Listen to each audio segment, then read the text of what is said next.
दोस्तों, जहां दुबई जैसे देश अब अपनी सिटी को अपग्रेड करके पैसा कमा रहे थे, वहीं अब अबू धाबी के शेख ने भी फैसला किया कि उन्हें भी अगर लंबे समय तक पैसा कमाना है तो कुछ न कुछ तो जरूर करना होगा।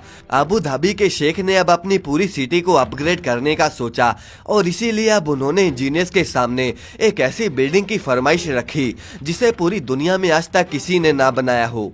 अब आखिर इंजीनियर्स ने इस विशाल का स्ट्रक्चर को कैसे बनाया होगा, इसमें कितना खर्चा हुआ होगा और इस स्ट्रक्चर को इस रेत वाली जगह पर कैसे खड़ा किया होगा, आज हम आपको इसकी पूरी जानकारी देंगे। तो चलिए वीडियो को शुरू करते हैं।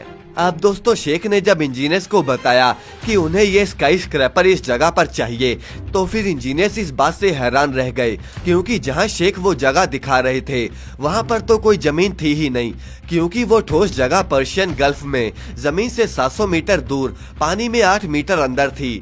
अब इंजीनियर्स को समझ आ गया था कि ये इतिहास का सबसे डिफिकल्ट टास्क होने वाला है, क्योंकि उन्हें सिर्फ समुद्र पर ही ये स्ट्रक्चर खड़ा नहीं करना था, बल्कि एक आर्टिफिशियल आइलैंड भी बनाना था। अब अबू धाबी की रेत पर अगर ये स्ट्रक्चर बनाते तो ये स्ट्रक्चर जरा से तूफान में भी गिर सकता था।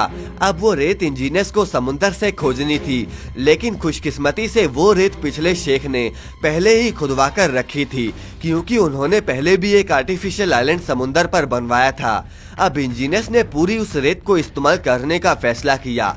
उस रेत को समुद्र में लगातार 8 महीनों तक डाला गया और तब जाकर कहीं वो जमीन तैयार हुई। अब शेख को थोड़ी जल्दबाजी थी, इसीलिए उन्होंने इंजीनियर्स को सिर्फ 30 महीनों का समय ही दिया था और इंजीनियर्स भी डिजाइन के साथ साथ कंस्ट्रक्शन का काम भी साथ ही में करने लग गए।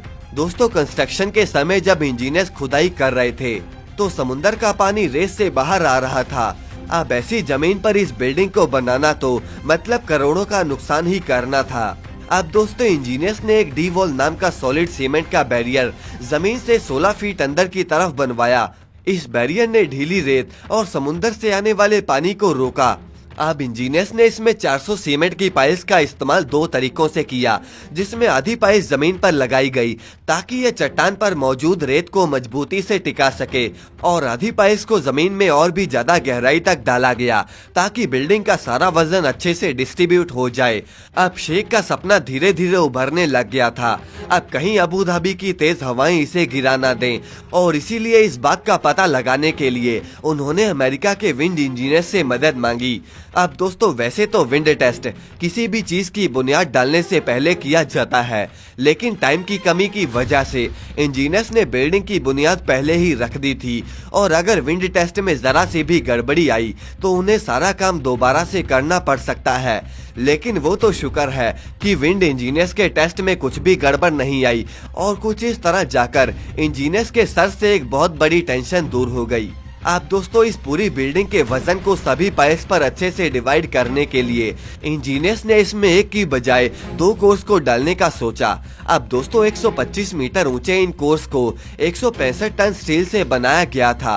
अब दोस्तों, इन कोर्स में कोई जोड़ ना हो, यानी कि ये एक सिंगल पीस कोर हो, इसीलिए उन्होंने स्लिप फॉर्म नाम की टेक्निक का इस्तेमाल किया। दरअसल इसमें कंक्रीट को कुछ ऐसे विशाल मोल्ड में डाला जाता है और फिर इसे धीरे धीरे ऐसे खिसकाया जाता है, जिससे बिना जोड़ वाले सिंगल कंक्रीट टावर बन जाते हैं। अब इंजीनियर्स को इसके बाद एक ऐसा शेल चाहिए था जो कि इसके डिजाइन को सपोर्ट करे। अब वैसे तो नॉर्मल बिल्डिंग में तो कंक्रीट का शेल ही इस्तेमाल किया जाता है, लेकिन जैसा इस बिल्डिंग का डिजाइन है, कंक्रीट के शेल से इसकी सटीकता का अनुमान लगाना थोड़ा मुश्किल था, और इसीलिए उन्होंने इसमें स्टील के शेल का इस्तेमाल करने का सोचा।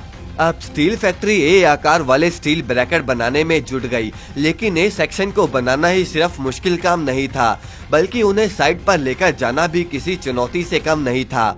इसीलिए उन्होंने अब स्टील की फैक्ट्री को साइट के पास ही बना दिया। इंजीनियर्स को तो सिर्फ एक ही फ्रेम को लगाने में 1 घंटे से ज्यादा का समय लग गया था, और इसके बाद भी अभी 99 फ्रेम्स बाकी थे। अब दोस्तों, बारी थी हलदार हेडक्वार्टर में 85 रेस्ट रूम को बनाने की। अगर नॉर्मल तरीके से काम होता तो पता नहीं कितना समय लग जाता इस काम को पूरा करने में, और ऐसे में इंजीनियर्स ने एक तरीका खोज निकाला। दरअसल उन्होंने प्री फैब्रिकेटेड वॉशरूम मॉड्यूल नाम की टेक्निक का इस्तेमाल किया। दरअसल ऐसे रेस्ट रूम फैक्ट्री में बनते हैं जिसमें सभी फैसिलिटीज होती हैं और उन्हें बिल्डिंग में फौरन लगाया जा सकता है। अब टीम ने सोचा कि वो इसे उठाकर ऐसे ही रख देंगे, लेकिन अल्दार ने उस रेस्टरूम के डिजाइन को ही रिजेक्ट कर दिया। अब नया डिजाइन तैयार होने में महीनों लगने वाले थे। अब इंजीनियर्स ने बाकी के काम को शुरू कर दिया और उसे ऊपर से खोल दिया ताकि वो रेस्टरूम को ऊपर से ही अंदर रख सकें। इंजीनियर्स को इसके ऊपर के ग्लास पैनल लगाने थे, लेकिन उनके पास ऐसे कर्व्ड ग्लास मौजूद ही नहीं थे। अब स्क्वायर ग्लास को तो वैसे भी फिट नहीं किया जा सकता था, क्योंकि उन्हें एक टाइम पर एक ही दिशा में मोड़ा जा सकता है।